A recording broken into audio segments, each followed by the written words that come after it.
Hi guys, welcome back to my channel. तो चलिए chapter को कंटिन्यू करते हैं with the fifth topic that is finding out about craft production. तो इस टॉपिक में हमें मेनली एक क्राफ्ट सेंटर चानुदारों के बारे में पढ़ना है।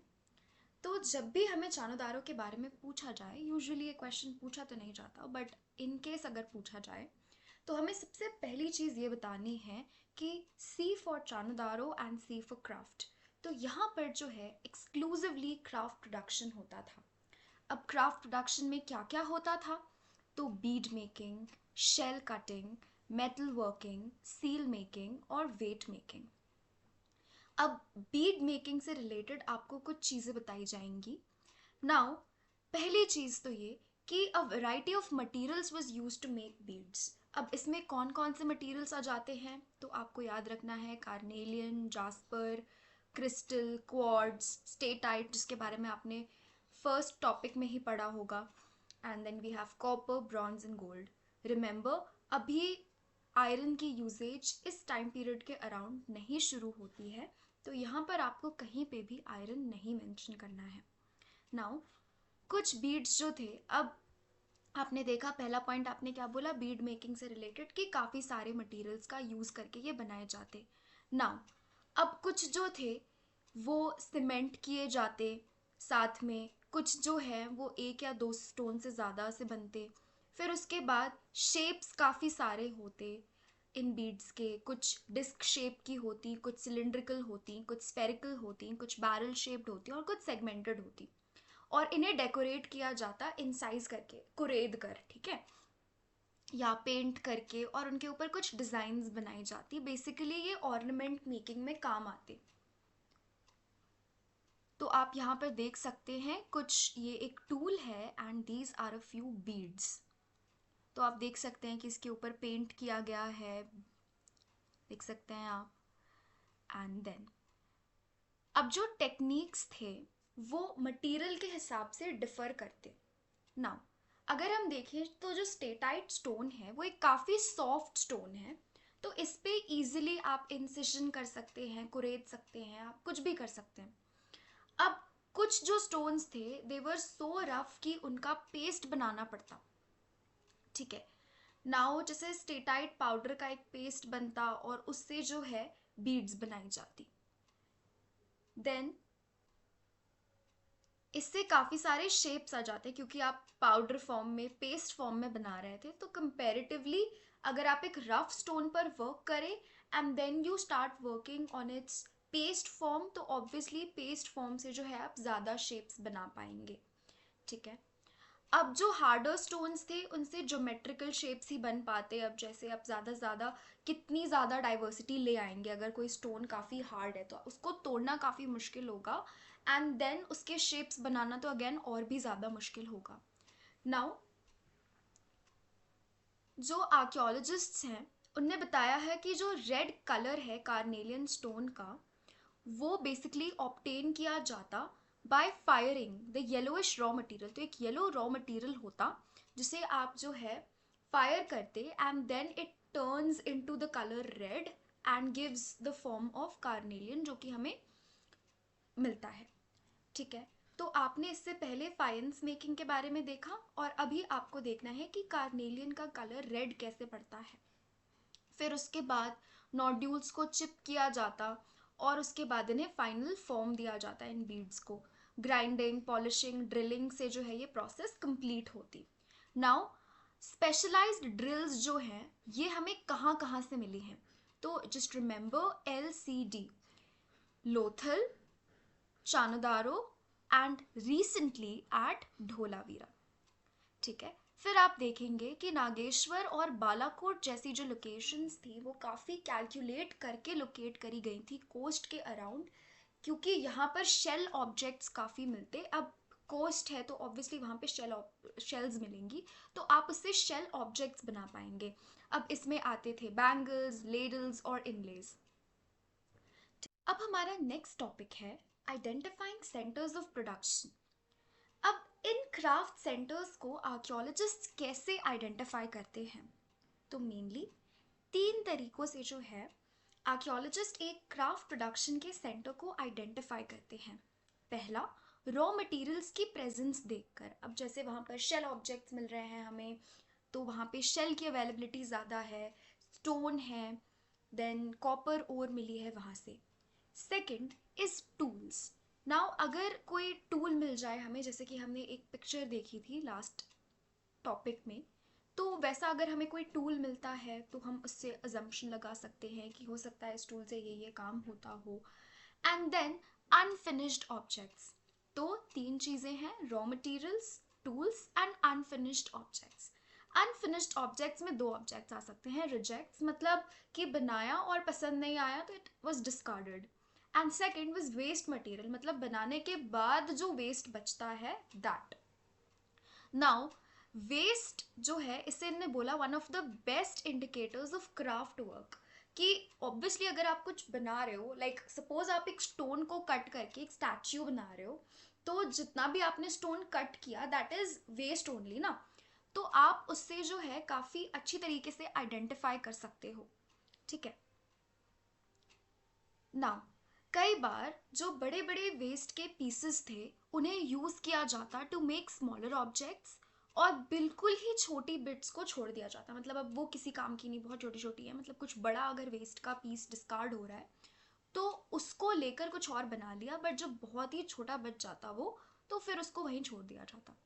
नाउ इन ट्रेसेस से हमें पता चलता है कि कुछ स्मॉल और स्पेशलाइज सेंटर्स तो थे ही, जैसे कि चानुदारो, इसके साथ साथ जो क्राफ्ट प्रोडक्शन था वो मोहनजोदारो और हड़प्पा जैसी बड़ी बड़ी सिटीज़ में भी होता। Now talking about strategies for procuring material. अब आप देखेंगे कि यहाँ पर जो क्राफ्ट प्रोडक्शन था उसमें काफ़ी तरीके के मटेरियल्स यूज़ किए जाते। अब कुछ इसमें से लोकली अवेलेबल मटेरियल्स होते, जैसे कि पास में ही मिल रहे हैं, स्टोन, टिम्बर, मेटल, शेल जो आपने देखा, ये सब पास पास में मिल रहा है। अब कुछ को जो है बाहर से प्रोक्योर करना पड़ता, बाहर से लेके आना पड़ता। अब जो है हमें टेराकोटा टॉय मॉडल्स मिले हैं बुलक कार्ट्स की। अब बुलक कार्ट्स की मॉडल से हम ये समझ सकते हैं कि इसको जो है ट्रांसपोर्टेशन के लिए यूज़ किया जाता होगा। ठीक है। साथ ही साथ क्योंकि Indus is the life line of the Harappan civilization, तो रिवर एंड रूट्स और कोस्टल रूट्स को भी यूज किया जाता होगा फॉर प्रोक्योरिंग दीज मटेरियल्स। अब हम देखेंगे कि कौन सी जगह से क्या क्या प्रोक्योर किया जाता। नागेश्वर एंड बालाकोट से हमें शेल मिला। ठीक है, आपको याद रखना है, ये मैच द फॉलोइंग में आ सकता है, इनफैक्ट वन लाइनर में भी आ सकता है। फिर शोरतुगाई जो कि अफगानिस्तान में है, वहाँ से हमें लैपिस लॉजुली मिलता। Lapis lazuli is basically a blue stone जो कि काफ़ी हाई वैल्यू का होता। आपने 11th के चैप्टर 1 मेसोपोटामिया में स्टोन के बारे में पढ़ा होगा। एंड लोथल जो है वहाँ से हमें कार्नेलियन मिलता। देन स्टेटाइट स्टोन हमें साउथ राजस्थान गुजरात से मिलता। एंड देन मेटल हमें राजस्थान से मिलता। साथ ही साथ जो है राजस्थान के खेतरी रीजन से हमें कॉपर मिलता, और साउथ इंडिया जो है वो गोल्ड की खदान के लिए फेमस था। तो अब इसके लिए जो है एक्सपीडिशंस भेजे जाते। अब ऑब्वियसली जो चीज़ लोकली मिल रही है वो तो हम प्रोक्योर कर ही पा रहे हैं, बट जो दूर दरार की जगहों पे मिल रही है वहाँ के लिए जो है एक्सपीडिशंस भेजे जाते उन मटेरियल्स को लेके आने के लिए। ठीक है। अब आप देखेंगे कि खेतरी रीजन जो है राजस्थान का, यहाँ पर एक कल्चर प्रिवेल करता, that is Ganeshwar Jodhpura culture. यहाँ का जो कल्चर था वो हड़प्पन कल्चर से थोड़ा डिफरेंट था।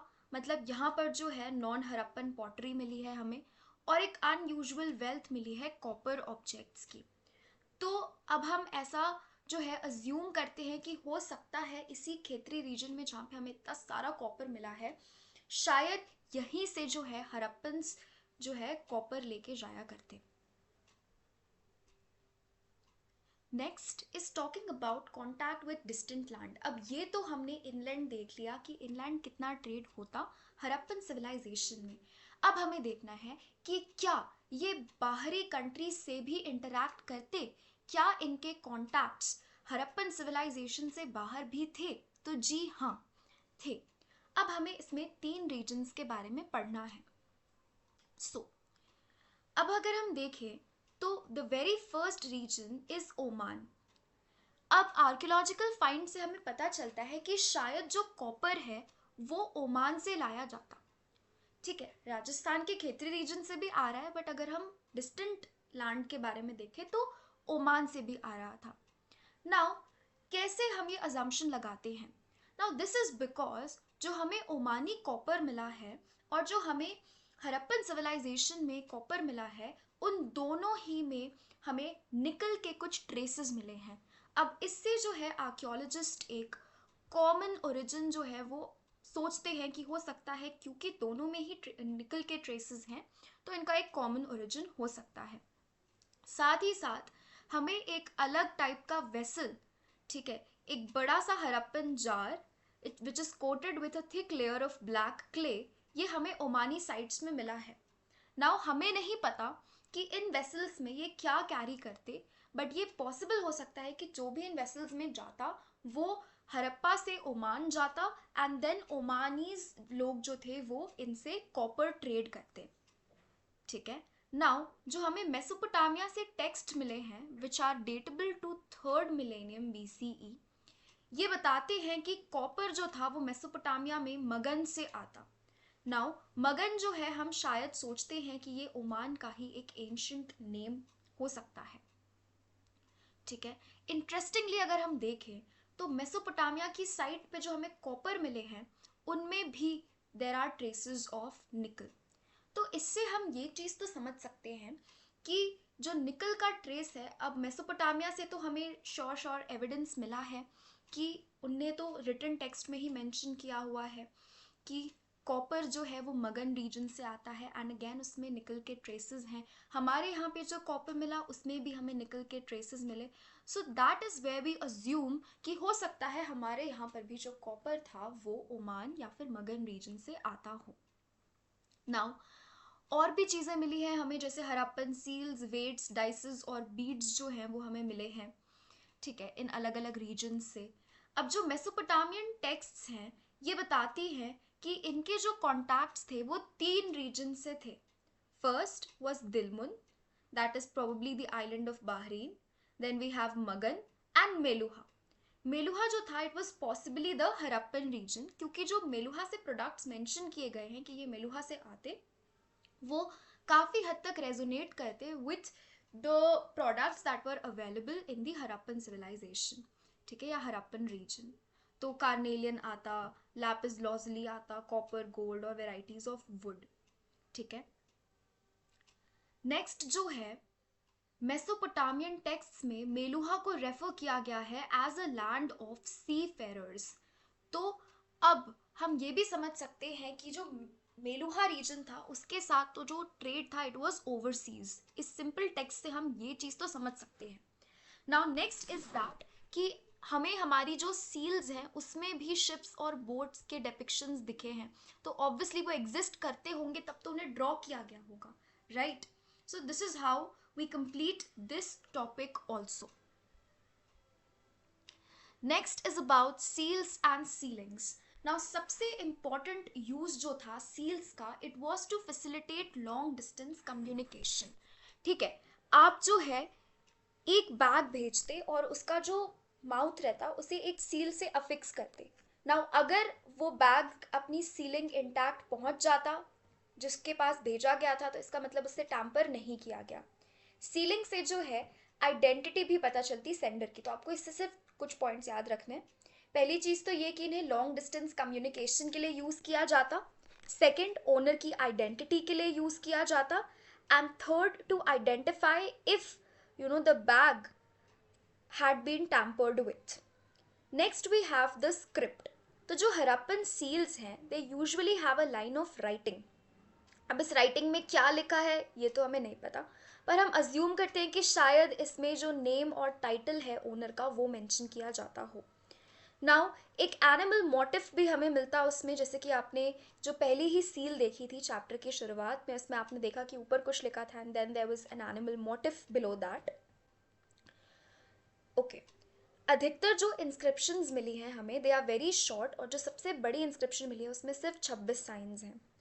आज तक ये स्क्रिप्ट जो है वो डिसाइफर्ड नहीं है, और ये चीज़ हम ये बता सकते हैं कि ये अल्फ़ाबेटिकल स्क्रिप्ट तो नहीं है, क्योंकि इसमें इतनी सारी साइंस हैं। मतलब आप मानो 375 से लेकर 400 साइंस मिली हैं हमें।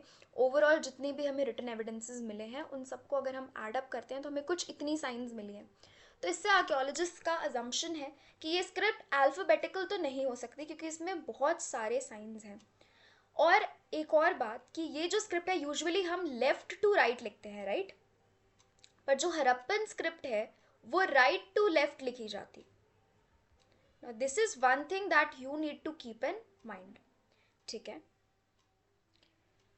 फिर उसके बाद राइटिंग जो है वो काफ़ी सारे ऑब्जेक्ट्स में मिली है हमें। सील्स में मिली है, कॉपर टूल्स में मिली है, जार्स के रिम्स में मिली है, कॉपर टेराकोटा टैबलेट्स में मिली है, एंड एक्सेट्रा। तो इससे रिलेटेड आपको क्या याद रखना है कि आज तक ये स्क्रिप्ट डिसाइफर नहीं करी गई है, ये अल्फ़ाबेटिकल नहीं है। लार्जेस्ट इंस्क्रिप्शन जो है उसमें सिर्फ 26 साइंस मिले हैं हमें। फिर उसके बाद जो लिखा जाता है इस स्क्रिप्ट में, it was written from right to left. Talking about weights, तो यहाँ पर एक सिस्टम ऑफ वेट्स भी था जिससे एक्सचेंजेस को रेगुलेट किया जाता। और आज अगर आप देखें तो हमारे पास प्रॉपर वेट्स हैं। इनके पास भी एक स्टोन था दैट वाज चर्ट, जो कि क्यूबिकल होता और उस पर कोई मार्किंग नहीं होती, और इससे जो है ये एक्सचेंजेस रेगुलेट करते। जो लार्जर डिनोमिनेशंस थे, सॉरी जो लोअर डिनोमिनेशंस थे, दे वर बाइनरी, मतलब 1 2 4 8 16 32 के मल्टीपल्स में होते। और जो बड़े डिनोमिनेशंस थे वो डेसिमल सिस्टम फॉलो करते, जैसे कि 160 200 320 एंड 6